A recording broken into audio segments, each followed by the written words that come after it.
If you are about to take a practice multiple choice writing test, then this video is for you. Strategy number 1, practice a lot.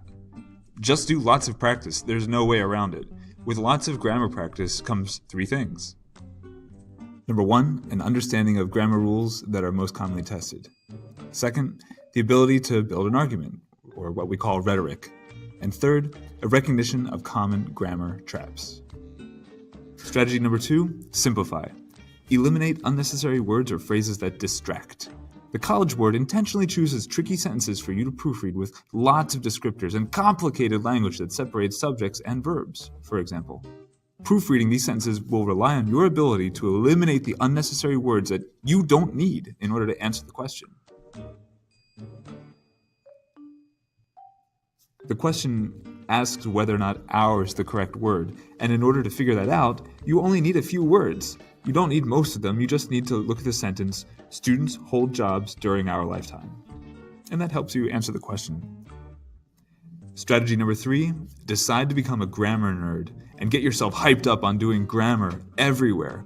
This can actually get fun because you can practice grammar everywhere you go. Despite what your math teacher would have you believe, most math questions have nothing to do with your daily living experience. And getting good at reading sections requires fine-tuning the skill of skimming passages. But wherever you go, whenever you read sentences, you can find the joy in practicing grammar techniques.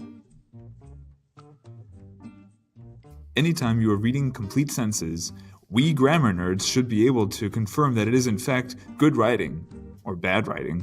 You can practice for the SAT writing section by doing these things in your daily life. We already talked about simplify. You can do that anytime you're doing homework, English, history, biology. Whenever you're reading sentences, you can simplify.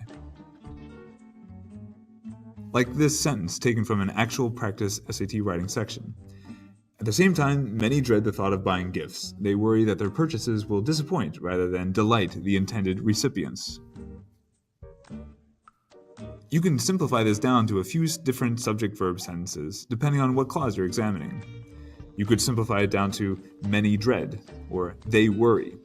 Purchases will disappoint. Purchases will delight. Purchases will disappoint recipients.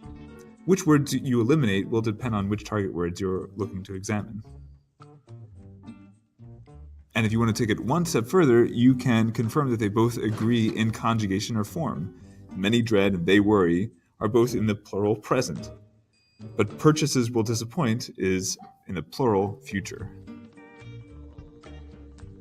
And there are at least 4 other tests that show up on most writing sections. Make sure you can do them for the practice test, make sure you can do them for the real test, and make sure you can do them in real life. That's it, go for it, take that writing section test.